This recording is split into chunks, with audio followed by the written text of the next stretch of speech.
Well, hello, everybody. Happy Tuesday, and welcome back to Aquarius Rising Africa.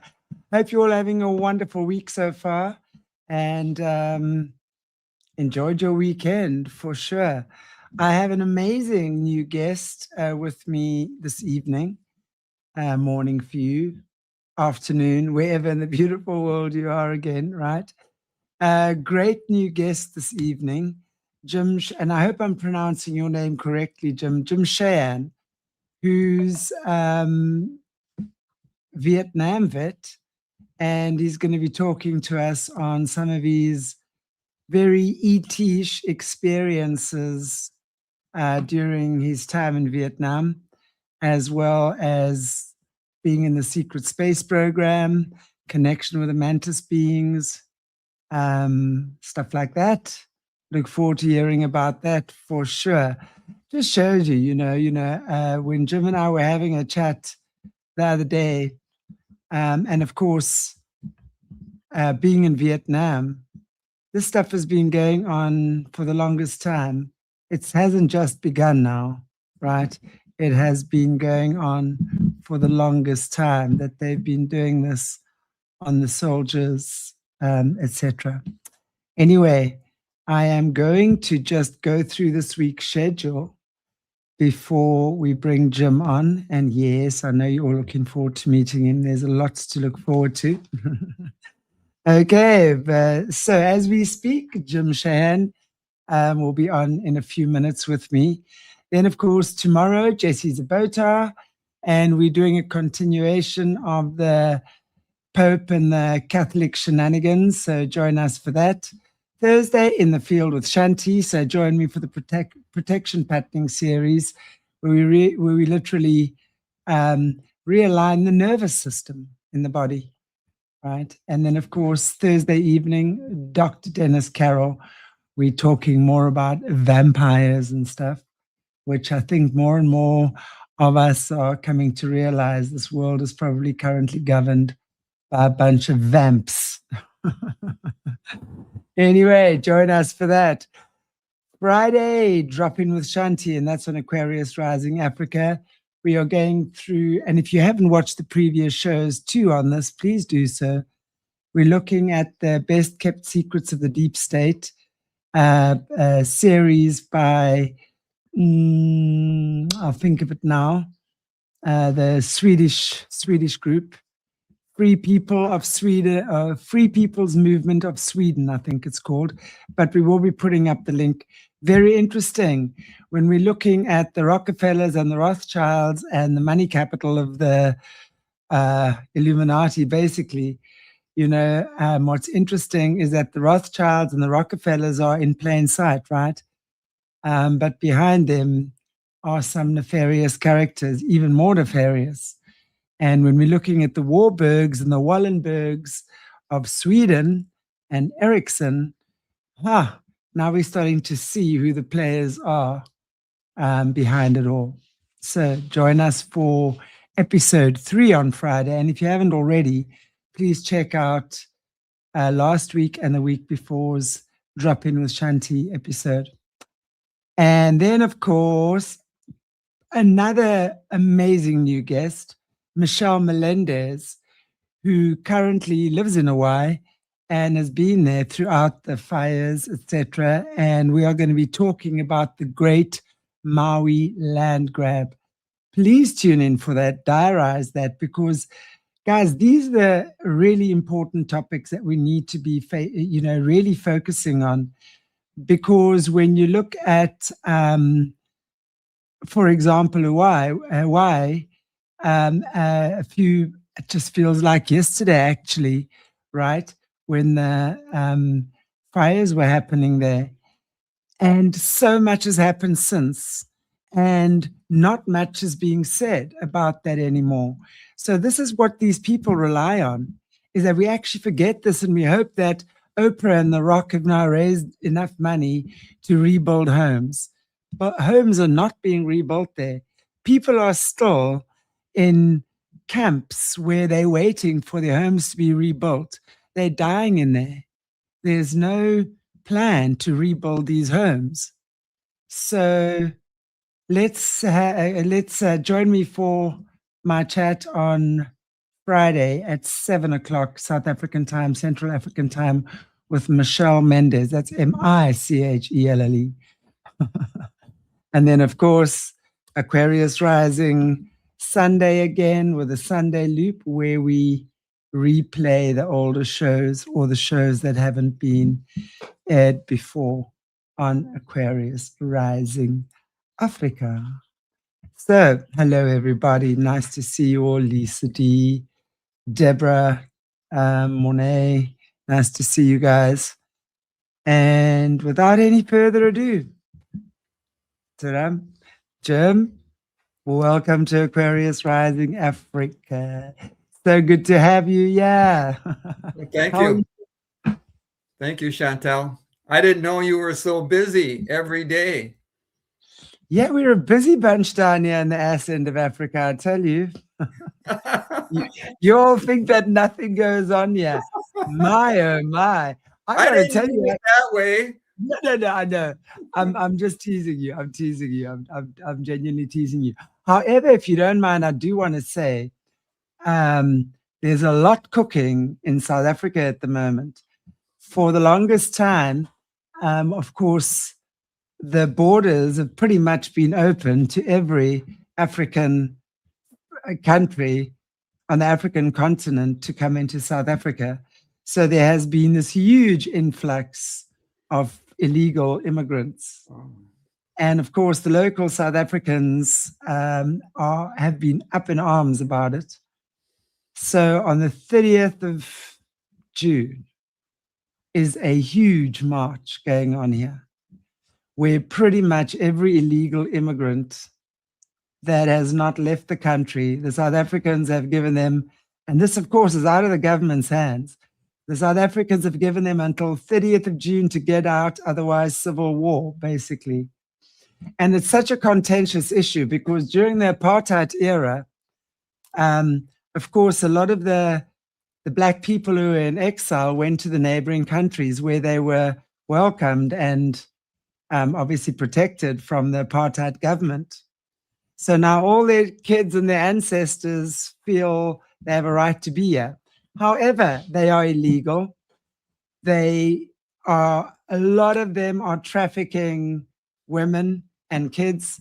The Nigerians, and I'm sorry if all the Nigerians, I'm not painting all the Nigerians with the same brush, but the Nigerians are notorious here in South Africa for part of the child trafficking, human trafficking, part of the sex trade.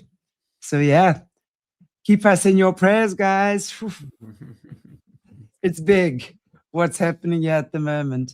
We're going through a lot of change. Yeah. And the people are standing up because this government has been so disgustingly corrupt and stealing. I mean, they're parasites. They are total parasites. I mean, Cupcake, President Cupcake, as we call him, Cyril Ramaphosa, now and not too long ago had 570, I don't know how many millions or thousands of hundreds of thousands of dollars in his couch, under his couch. I mean, it's a big joke. It's a big joke. He's the biggest gangster of the lot. But anyway, so yeah. Speaking of South Africa, I just recently started following a spiritual teacher from South Africa, Carrie Kay. And oh no. Oh, okay. Well, I'm sure she's pretty good. Yeah, very good. At least in my book. Yeah, I think everyone finds what they need to when they need to, But we're an interesting bunch that live down here. Never a dull moment, in Africa. I'll tell you that much. Well, she says that she always wondered why she was born in South Africa, since most of the people drawn to her teaching are from elsewhere. But now she feels like there's going to be a revival in the whole area is going to go through a spiritual revival somehow. So that's very Well, interesting.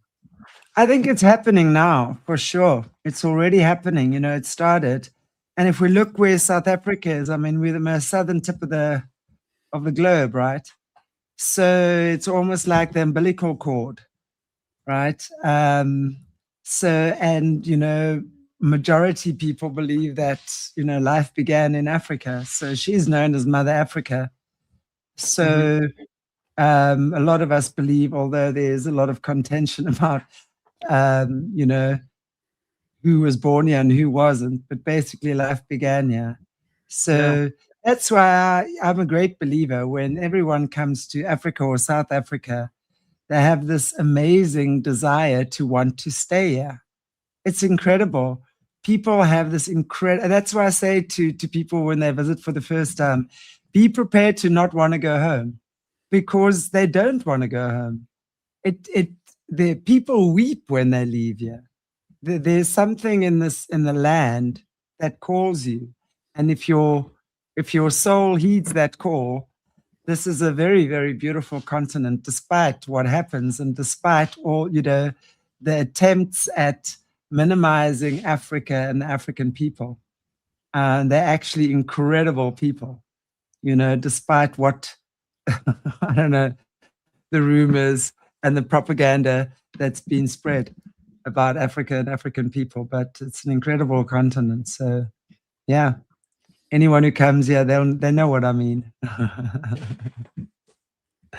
Anyway, but Jim, we could carry on talking about Africa forever. That's for sure. However, we yet to talk about you tonight. And I know we're probably going to, for sure, need one or two more sessions at the very least, shows at the very least. I'm so used to saying sessions when I work with clients. Because you've got a super interesting story as well. Your story is not, you know, a lot of our guests are survivors from childhood, you know, of the horrific SRA satanic program. But your story is slightly different, because you actually are not a survivor of that, but more began when you went to the Vietnam War, right? And No, I went through MK Ultra. right, okay. Yeah. Maybe you want to talk to us about how this began for you. You know, in terms of, because when you were in the Vietnam as well, you had some very interesting experiences. But maybe start from the beginning. How did this weirdness begin for you? Oh, yeah. And maybe just tell us a little bit about yourself as well. So yeah, the viewers will know. Okay. Yeah. Well, it only started 10 years ago. I'm 80, just about 80 years old now. So when I was 70, I kind of say I went down a rabbit hole. And previous to that, I was always interested in the ETs and that whole question. But I figured I never had any contact. I never saw a flying saucer. I was quite sure I had no contact at all. And then my wife and I went to a conference. Carrie Cassidy was speaking, and she talked about Captain Mark Richards' story about during Vietnam, there was, or a reason, part of the reason for the Vietnam War was an invasion of giant ET spiders. And it sounds really crazy, but I was very interested because I had been in Vietnam in the Marine Corps in the infantry for 13 months. And the war didn't make any sense to me. So any information I had about the reasons for the war, I was really interested. And can I just, sorry if you don't mind me chiming in here. All the time. Yeah. When you talk about, and I agree with you, because I don't think that Vietnam War has ever made sense to anyone. And I think that is why the Vietnam vets had such a rough deal from the general public when they got back, right? Because I think a lot of people didn't understand why they were fighting that war. You were the first person that's actually spoken about that. And again, knowing what we know now about what happens with the shadow military, blah, blah, blah, we know on this channel what happens there, right? But when you talk about invasion of giant ET spiders, what do you mean?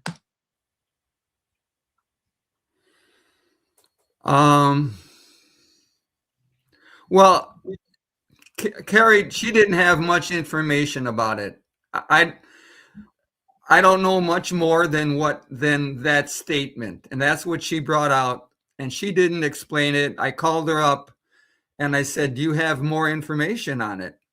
She said, "No, I don't. But Right.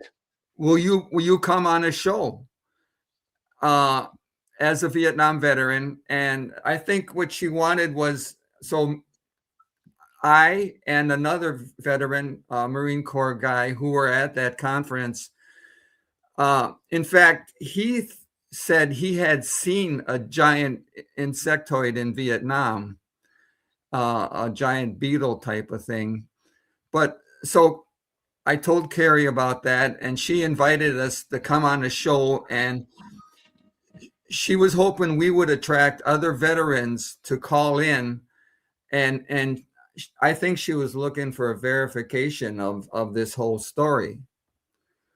So I went to this new friend of mine and told him he was going to be on the show, but he dropped out. So then there was just me left to come on the show, and I had no information about ETs in Vietnam, and so I was going to drop out too, and then I thought, well, I thought of getting a regression to see if anything was in my memory, regression memory, and also a few strange things happened to me in Vietnam, and so I thought I'd get a regression, and when I got my first regression, that's when everything changed for me, because the few weird experiences I had in Vietnam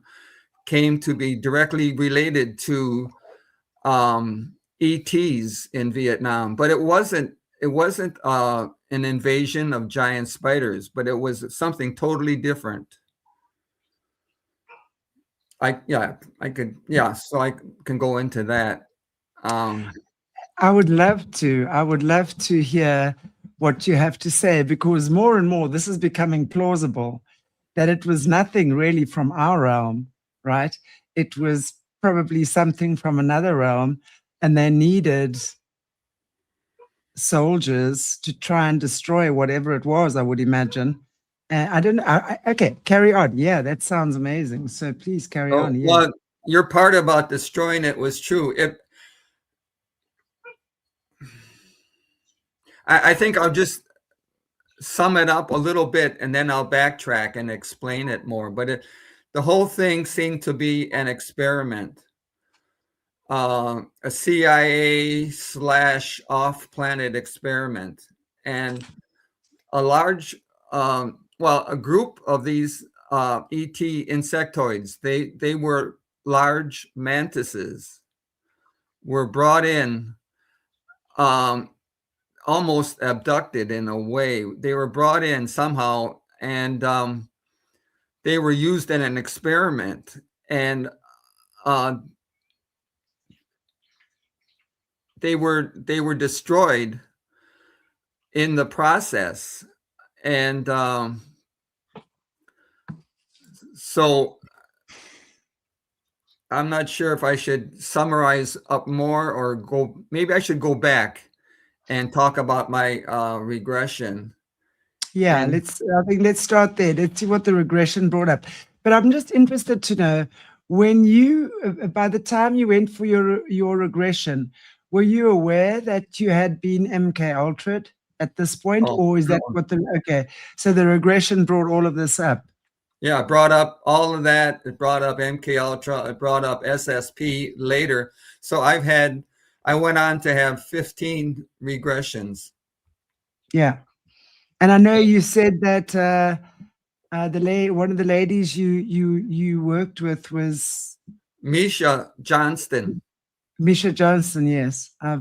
I've spoken to Misha a few times. Interesting, but yes, please carry on. Please carry on. Oh, okay. So yeah, I knew I had some weird experiences, and the way it turned out, my weird experiences were actually screened false memories that I believe were inserted into my mind to cover up what really happened. And what really happened involved these insectoids. Uh, and I was involved with the insectoids on a couple of occasions. So my weird memories were that on two occasions, so first of all, our company of 150 Marines, we were operating on a 45-day operation up in the mountains along the DMZ, which What is year is this? What year are we going back to? 69. 1969. Yeah. Okay. And the DMZ is the demilitarized zone between North and South Vietnam. And we were up there in the mountains, and every day we would climb to a new mountain. We would take a trail up the mountain and set up at night our defensive perimeter. On two occasions, they had some kind of a pretext where they sent me into the jungle on my own for hours at a time. Or once it was all night. They sent me to be a To do what? listening. Hmm? To do what? What were you supposed to do in the jungle on your own? Well, the first time they sent me up this mountain by myself, they said we were going to be resupplied by helicopter, and they were running late. So they needed somebody up there to be there when the helicopters came. And but this was very unusual. I mean, the last time we had been on this mountain, some supposedly some North Vietnamese had been planting the landmine there.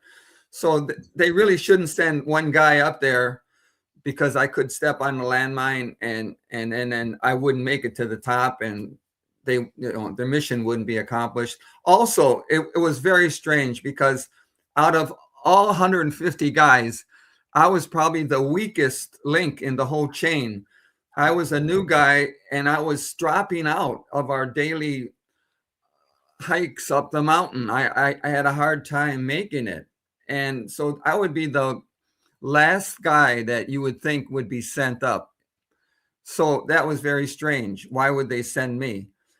And there seems to be a different motive for why they sent me. And I found out in regression what it was. But let me just say, the other strange thing was a couple of nights later, we were already on a mountaintop, and they sent me down into the valley to be a listening post. So, I could report on any North Vietnamese coming up the valley towards our position. But I mean, I found out later that you never send just one guy, because one guy can't be expected to stay awake all night. You always send 3 or 4. So there was another motive for sending me down there, I believe. And then the last weird thing was, well, during the night when I was down in that valley, it seemed like a battle broke out on a nearby mountaintop. And it was just all this ruckus going on all night. And so the next day, our company came down, and we all went up together to that battle site, supposed battle site, and we move like we always move, 10 yards apart, single file. So we're really spread out. And when I got to the top of the mountain, what I saw was just amazing. It's very clear in my mind, but I saw a huge pyramid of North Vietnamese bodies stacked up. And I kind of estimated what it was 12 foot tall. I looked into the middle of the pyramid and straight ahead, and I saw two bodies that were deliberately mutilated. One of them had his mouth slit open and a loose foot was stuck in it. And I didn't look anymore. That was enough for me. So that was my strange memory. And I hardly ever talked about it with anybody. And but that remained with me all the years, that it was a definite memory. So what I found out in regression was that first experience where I was sent up the mountain. I don't know do you have those slides? Yes, I do. There's what I just at Mantis, what I found on top of the mountain, and now maybe, yeah. Well, thank you, Chantel. So when I got to the top of the mountain in my regression, this is what I saw. Off to the side, there was like a half dozen giant black mantises, and they looked like a military squad to me. And they were aware of me, but they didn't pay much attention to me. But in the middle of the clearing, I saw this giant green mantis. And I immediately started crying in the regression because I immediately recognized him as my grandfather. And I had the vision of me as a little mantis and other mantises playing around grandfather's feet, and he would tell us stories. And then this grandfather started communicating with me, and I'm crying even more because I'm feeling all this love coming from him. And he's telling me that in a couple of days he's going to die, but he needs me to do something, and he needs me to stand up for my brothers and sisters. So this did not become clear until later, little bit later, maybe the next regression or so.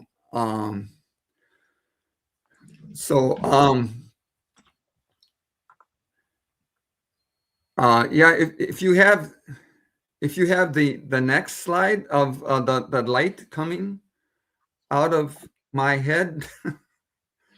There we go. Oh, thank you.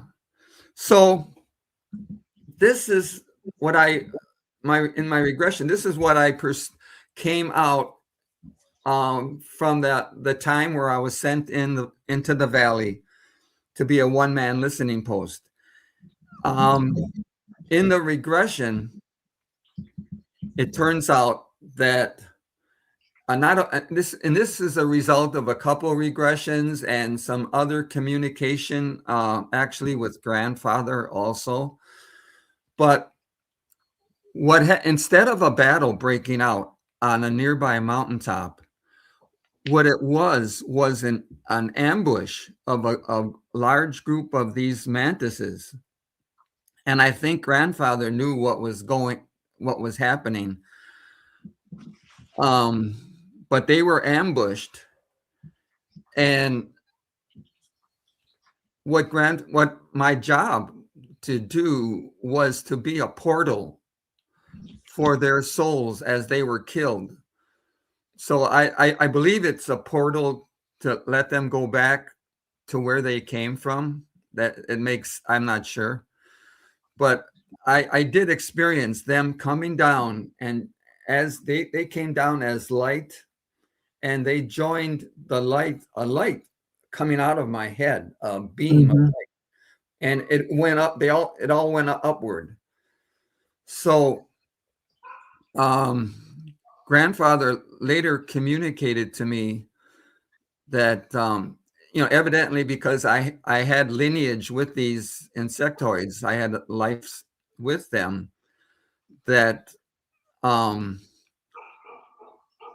I was used by the Marine Corps. I was used as a decoy Yes. to lure them into. So he said, you were a decoy, and I felt so bad when I heard that, because I really felt bad. But he said, you called, we came, we died, but it was all as it should be, Right. because their people back home were spared. So evidently they were all under threat, that if they didn't go through with this experiment, that the people back home would be threatened. So, and then I asked grandfather, I said, in this other double regression, I asked him, what did I really act as a portal for your souls? And he said, of course, you're one of us. So that made me feel much better. So I would like to maybe sum this up a little bit by saying something I heard from Captain Randy Kramer. He's an SSP guy. He came out quite a few years ago. And but he was given a talk just maybe 3 years ago. And he was saying, so he's a spokesman supposedly for the special section of the Marine Corps. And he says the Marine Corps and maybe other elements of the deep state, I'm not sure, but they're thinking about having a false alien invasion. And they're interested in remaking human civilization. They think we're going the wrong way, and they'd like to remake it. They'd like to destroy part of it with this false alien invasion, and rebuild maybe with ET help. But he said they need a bad guy. They need a bad ET guy to scare the hell out of people, so that they will accept a one world government. And they said a prime candidate would be an insectoid ET race that they have a good working relationship with. And I feel that kind of fits in with my experience. I mean, even though to say they have a good working relationship, I mean, yeah, they have a working. It may not be good, but I mean, they were under threat of death, unless they go through with this, evidently. But that's why I think what was going on in Vietnam was an experiment. And in regression, Misha and I communicated with CIA people and officers, and we all got information that it was a type of experiment. No Marines were killed, probably, and but this was an ongoing. This was just What do you mean no Marines were killed? Only the Mantises were not fighting back. Oh, I'm seeing what you say. I see what you're saying. No, okay, I hear you. I hear you when you talk about, you were saying about the Mantises. Yeah. Very interesting what you're saying, because from what we understand with a lot of the survivors, a lot of the survivors are kind of pre-chosen, right? Even when while they're in the womb, even a lot of and especially the ones that are gifted, right? With special gifts, the hierarchy kids or the bloodlines, right? So they, and it's interesting what you're saying, because it seems to me like you were targeted specifically for specific gifts and abilities that you naturally had. So I'd be interested to know, if we can go from here, just understanding that, when did they MK Ultra you? How old were you when you went through the MK Ultra? Because I'm assuming that would have been before you went to the war, right? So there would have been a lot of mind tampering done with you already. And that's why, to me, it would seem that because of your natural gifts and abilities that they were now weaponizing against you, plus their programming and control, they were able to pretty much send you to places that you shouldn't have been sent to, but somehow they knew they could, right? So I'd be interested to know when that began for you. When did the MK Ultra begin? And was there anything specific that that you were targeted for? I mean, if we look at it now, yes, we can see what that was, but at the time especially. So I was a baby, and I was sexually abused by both sides of my family. And I didn't know that until after the regression started. I had a clue, a dream later in life, but the interesting thing about it was, when we viewed this in regression, there was interdimensionals in each case involved in promoting this abuse. So I think it's part of the program that these interdimensionals were involved to start this process. And then in regression, I found out my parents would take me, when I was young, would take me periodically to a large health facility in Milwaukee, Wisconsin, and for checkups and maybe shots. But for some reason, went to a large back room for about 25 minutes. And there they they would alternate with trauma-based mind control. I mean, they would put like apparatus on the kid's head, on my head, and then it would be very intense pain. And then they would mind wipe, and you would completely forget about it. And then there was these play structures in this large child-friendly room, and you could play for a while, and then you'd go back to the trauma-based mind control. And so it would alternate, so that was going on. Somehow later, I was sent to, we'd go to so somehow I was taken, and I don't know, at night or something, and then returned. Maybe some kind of time travel thing, which they do in the SSP also. Somehow I would be part of a large group of kids going to the farm, and this would be very fun thing. But then some kid, they would maybe kill one of the kids. They would, in a really bad fashion, and this would be very traumatic for everybody.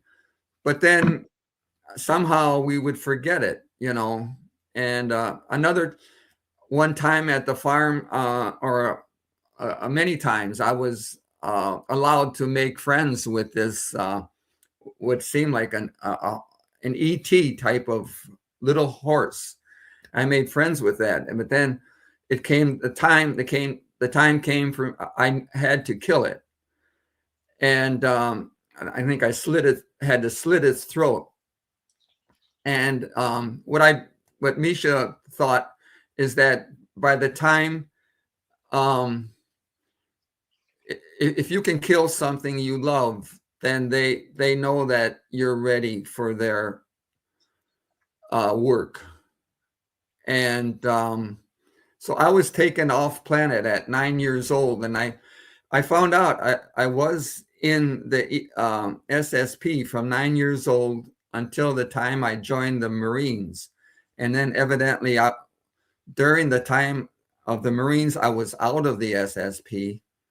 And then right after Vietnam, they signed me. I was signed up again for the SSP. When you say you were taken into the secret space programs at the age of 9, do you remember what they had you do there, where you went to? Were you going to other planets, other colonies? I know we've had a couple of guests on here who also speak about similar stories, in the SSP. So I would imagine that would all have led up to Vietnam anyway, almost like grooming or training. We know, I say that because these guys have these things planned years in advance mostly. So I would be very interested to know what type of missions they had you going on from the age of 9 in the SSP. Well, my first memory of going in was I was given an experience of,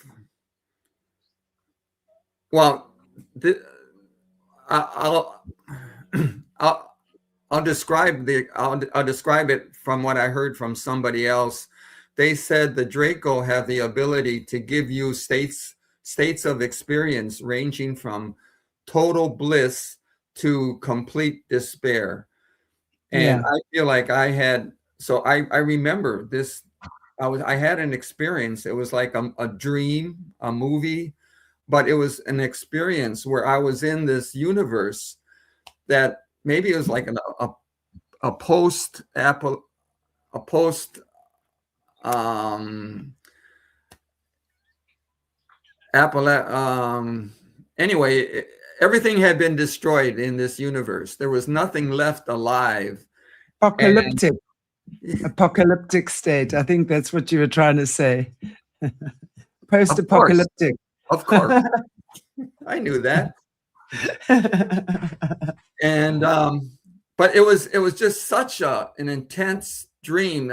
Everything was so despairing, and just complete despair. And it lasted for a while, this dream. And then my next memory was being approached by a man who was a little bit kind to me and having sex with me. So I'm not sure when it happened, but at one stage I became a teenage sex worker. And so and I also worked in the prison, being hauling food or hauling waste product, whatever, menial worker in the prison. And that's my memory before. I also had some training. I was training with other teenagers. At some point, we were training to with weapons and training to, oddly enough, we were training how to operate. I don't know why. How to operate around these dinosaurs, T-Rex, and how to use our psionic ability to avoid them seeing us. And so I don't know if these were real T-Rexes or it was a holographic thing, but that's my memory of pre-Vietnam.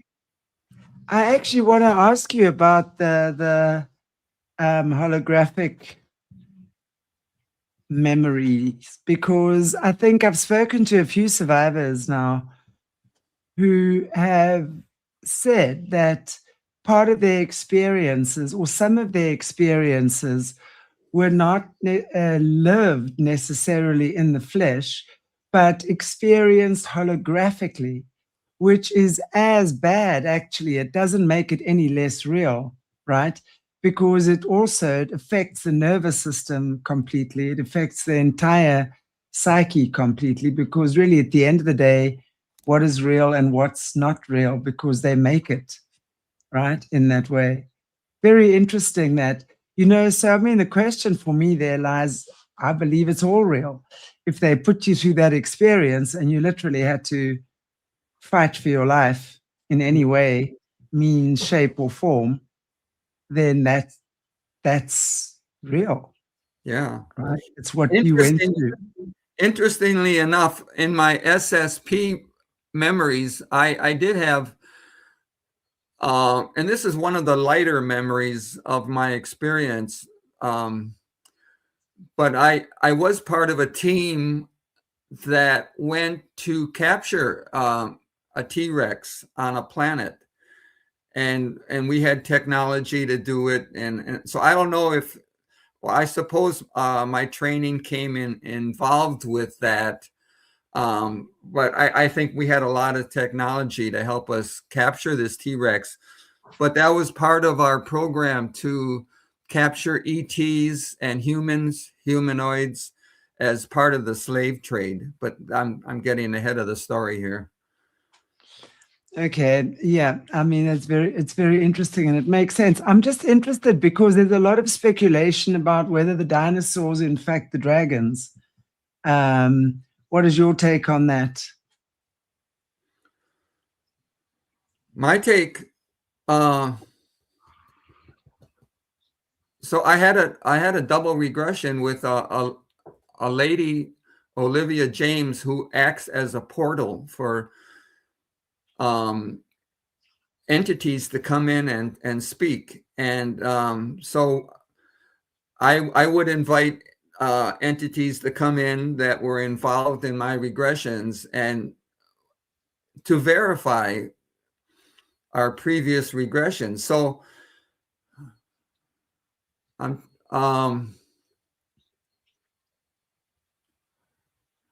a dragon did come. Well, that's dragons are a whole different larger story for me.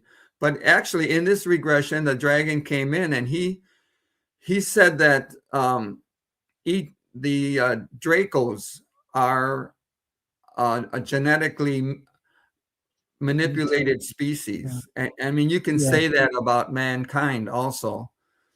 And not everybody believes that, but he said the Dracos started out as a 3-foot alligator species, and then they were manipulated to be what they are. And makes sense. It makes sense. I mean, as time goes on, they would probably mutate themselves as well, right? Because isn't that like what evolution really is about? We evolve, we grow, we expand, we learn, and as we learn and gather, we become bigger and stronger, right? Yeah. So it would certainly make sense. Yeah. Yeah. So, but he said that the dragons are a naturally evolved species, but he said they are all them and the Draco are all brothers under Source. So yes. But I think some are natural and some are manipulated. And I think, one of the things for me, what has become so obvious as I see what's going on is that, God Most High is the creator of everything, right? And and of course, the dark forces will create an inertia and invert that which is everything that Creator Source has created, right? So they will take it and invert it. and brilliantly so. So they'll create like a fake species that looks almost like, the dragons, for example, and create something. So the dragons would be authentically God's creation, for example, maybe, right? And then they would create something in their own version or their own species of dragon. And that's where I think human beings have to be very discerning, especially at these times we're living in, with, as you say, there's so much speculation about ETs and fake ETs and ET invasions and all this trauma bait, right? So it makes sense what you're saying. Yeah. And for me, I feel like dragons have imparted to me over the years, the feeling that freedom and sovereignty is something that they bring to us. And I've been making statues of dragons for the last 30 years. I think you have, I sent you a picture of a dragon, one of my dragons. Oh, there we go.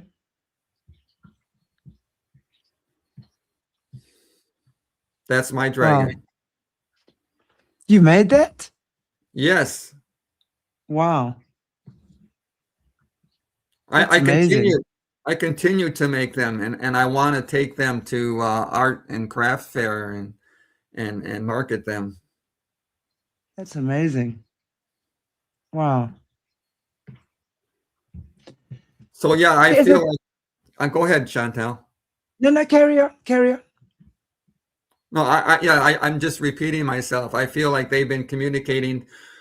Well, I feel like they communicated that shape to me. I'm not really an artist, but that shape came to me, or yeah, I think it was kind of channeled to me, and along with the idea that we're headed for, if we get involved with it, we're headed for freedom and sovereignty. So yeah, it's diametrically opposed to what the majority of the Draco are doing to us. Right. I think, it's such a time right now where we have to know what's going on in terms of the information you're bringing out, which actually I wanted then just to ask you, maybe you can talk us now, you talk about the MK Ultra and stuff that occurred before you went to Vietnam. So, I mean, was there anything else specific about Vietnam that occurred? Anything else about your MK Ultra that you care to share with us before we move on? Yeah, I have another memory of MK Ultra where I was tested to see if I could communicate with ETs. And I remember being taken to aquariums where there were aquatic ETs, and evidently I communicated with them. I don't remember, and I don't feel in touch with any of those abilities now. But evidently I did have that ability because I became a slave trader in the SSP, and I sold humans, I sold ETs, hybrids. Evidently, I sold adrenochrome. And then I also remember they gave me some technology also to communicate with ETs. And but yeah, that's one of the first functions I found out about when in my regressions of the SSP was slave trader. So when you say slave trader, what does that mean? What slaves were you trading? Humans? Yeah, humans and ETs and hybrids and So explain that to us, what that is. Explain what? How you were trading humans, hybrids, and ETs. How did Well, that work? I feel like I was on a base, a colony. I believe it was like Pluto or a moon of Pluto. And evidently that's where we were. I mean, our customers were ETs, I think, for the most part. So that's where I had this ability, or I had technology to communicate with ETs. But we were selling humans, old and young, because we captured them. I had an altar that was a slave raider, and we would go out and abduct humans, all kinds of ETs. Like I said, I mean, the T-Rex was part of that program. We abducted that T-Rex to sell it. So, and adrenochrome is a big seller. So we were selling biological products plus humans and ETs to probably mostly other ETs. So when you say you were abducting these humans, where were you getting them from? Was this kids? Was this old people off the street? Was homeless people off the street? I mean, where were these humans coming from? I can't tell you. I didn't get into that in the regression. What did come to me in the regression where we were abducting ETs. Like, for instance, it was known that I had connection with the Mantises, so they would use me to approach a society of Mantises and set up a meeting with them outside of their environs, and then we would turn it into a capture, and we would capture a bunch of them. So it was bad things like that. Or I remember we abducted feline type of humanoids. I have a couple memory. I don't have memories of abducting humans, but I know they were, because I worked in the prison, and I know there were humans in the prison, and of course the ones that they used for adrenochrome harvesting. And they What had prison was this? Can you what explain what prison was this? on Pluto, or the colony that I worked. Pluto? Yeah, or on a moon of Pluto. I'm not sure which. Right. And I know from working in the prison, they had like everybody was in cages. And I know they had the mothers on one side of the prison, and they had the children on the other side of the prison. And then they had a technology where the mothers could not hear, or they couldn't hear each other. There was something, technology that, they were crying out for each other, but the mothers could not hear the children, and vice versa. So I have that memory. Wow. How crazy. There's a previous guest that I've spoken to quite a bit, Akim Ra. And a lot of what you're saying, and what he says as well, and his experiences, I mean, it's not the same, but it's similar type experiences of which he speaks, which is very, very fascinating. And you say you were involved in adrenochrome harvesting as well. Can you explain that more to us? Was that from humans or these humanoid or insectoids? That was from human children. And I was directly involved. I had an altar that tortured the children, and then my memory is of cutting their faces with sharp knives and collecting the blood. Misha Johnston didn't push it much further. She turned some of those memories into interview with my alter, but I did get more verification of that.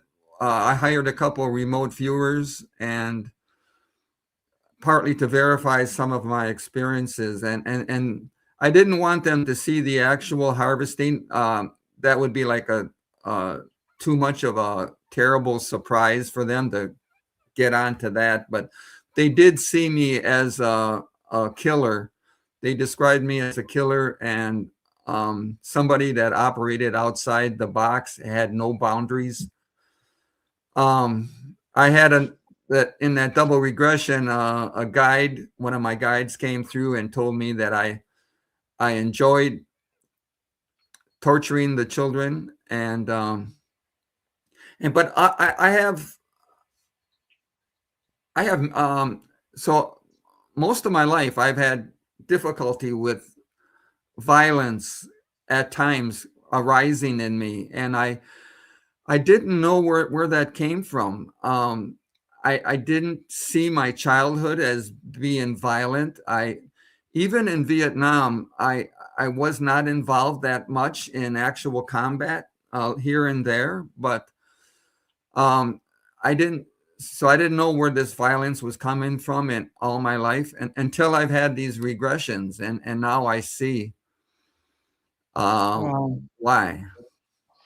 So, And also the dysfunction. My life has been quite dysfunctional. It's been but I mean, it's been a progression, a very gradual progression of moving through a lot of dysfunction, and that was unexplainable too, until until I had these regressions, and then things really start fitting in place. what can you tell us about Pluto? Do you have memories of what you experienced there? What it was like? Well, the prison was my memories were a lot of cages stacked up on one another. They didn't give much room for the people. Pluto itself was kind of camouflaged. The outside of it was camouflaged, so you couldn't tell very much that there's a base underneath, or maybe it was one of the moons. So I'm not sure.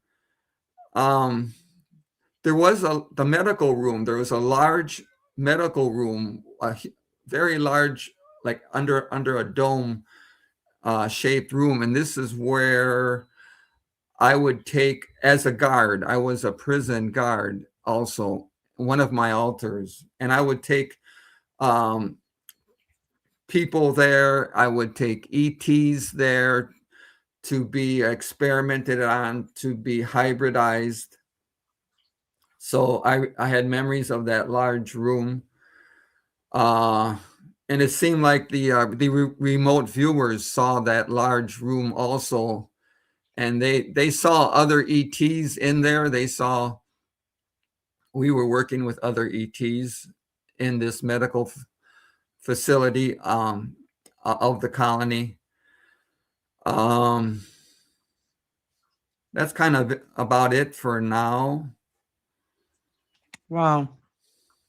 Super, super interesting. And it's interesting what you talk. And I mean, you and I have my mind's going in a million miles an hour. Let me just choose one train of thought that I'm going to stick with here. We had great conversation the other evening about your connection with the mantises as well. I mean, I love the mantises. I too have a very, very strong connection with the mantis beings. And yes, it's interesting you say that you were used as a type of assassin, because I think that's what, in the negative polarity, that's what the mantis beings are very good at. They can completely slice and dice without no emotion, right? So I know when we've spoken to, I've spoken to previous survivors who've had experiences with the mantis beings. Some of them have really not had good experiences at all. But at the same time, you know, the polarization of that is that they're incredibly intelligent, and not all of them are cruel.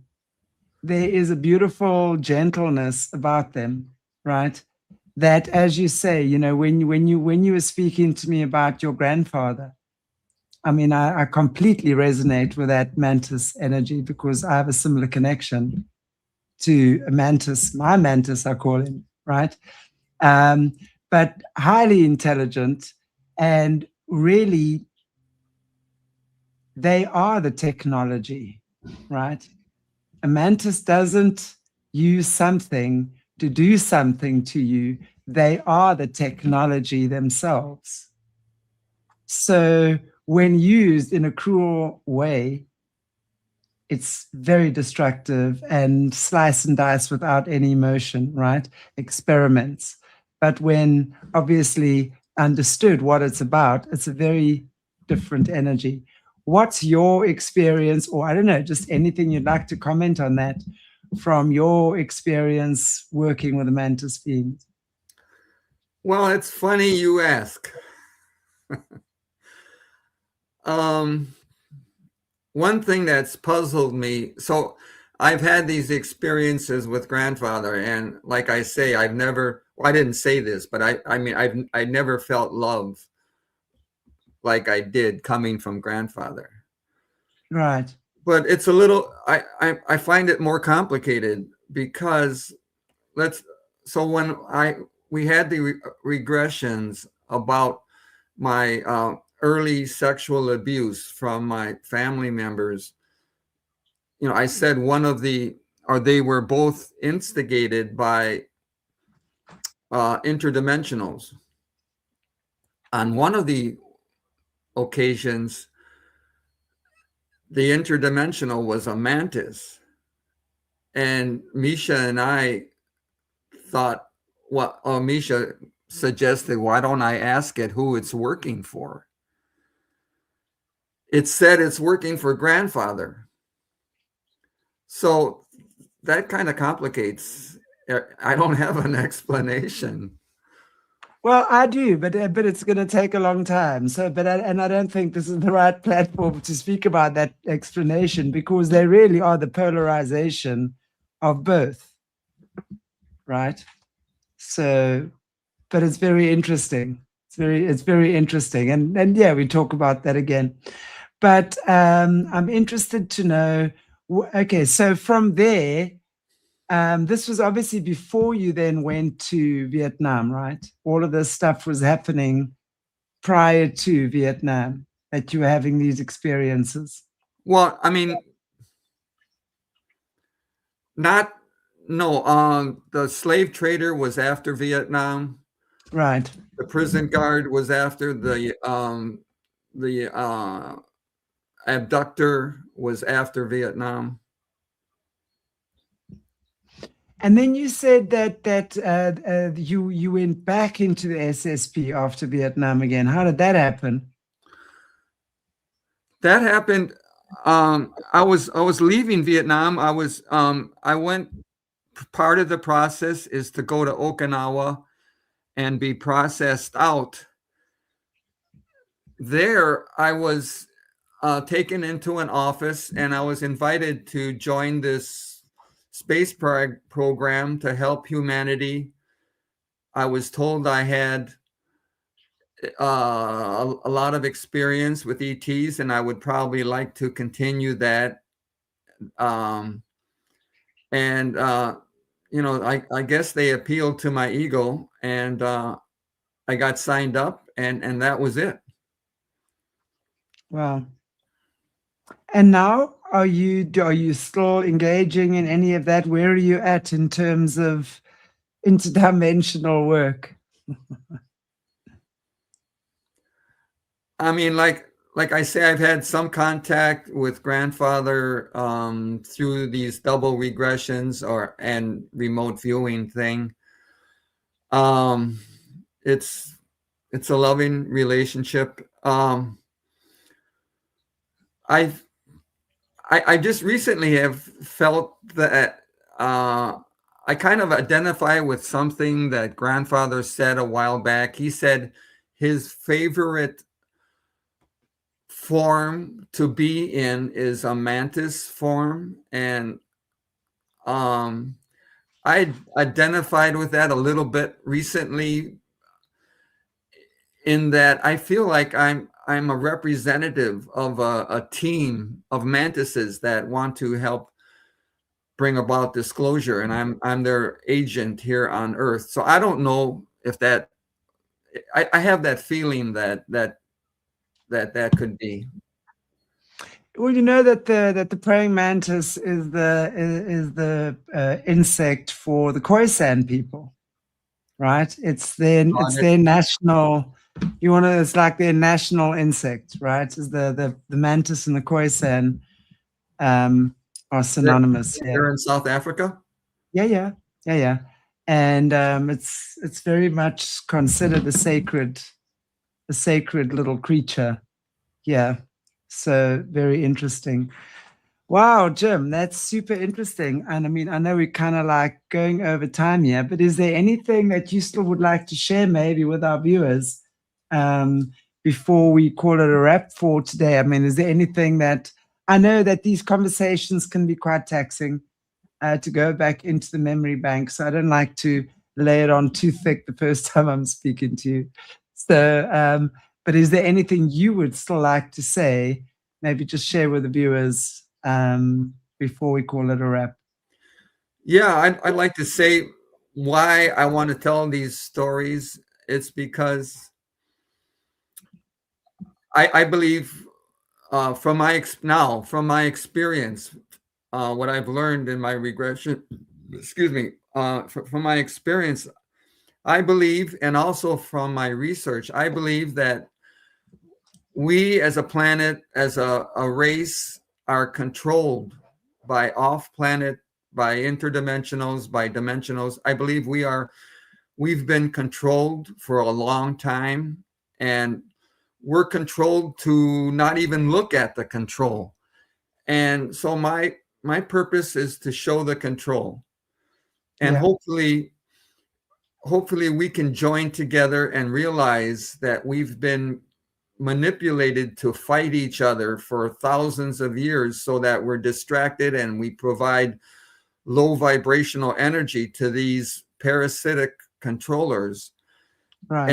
And so that's my purpose, is to shine light on that, and so that we can come together and find freedom and sovereignty. Absolutely.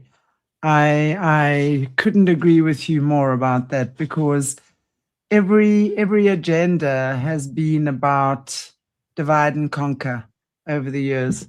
It's been all about divide and conquer and separation and segregation, and how do we create wars? How do we get people to remain in that low vibrational state? How do we get them to hate each other? You know, and in so doing, they cannot actually even begin to understand how to come together and create change, because the brainwashing is strong. And boy, do I know that from living and having grown up in apartheid South Africa. You know, and it's not just, we have to know that South Africa just called it apartheid. The rest of the world didn't call it apartheid, you know, but the segregation has always been there. If you look at America and Europe right now, it's right there in front of your face, right? So we just have to understand what is being done and what the intention is. And I know that viewers on this channel are well aware of that.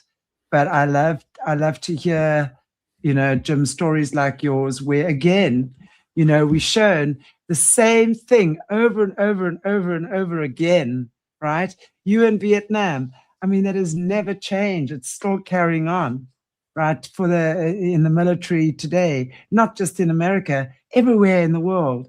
You know, our soldiers are being brainwashed. Our young men are being sent to be killed and slaughtered these are our sons, these are our brothers, our fathers, you know.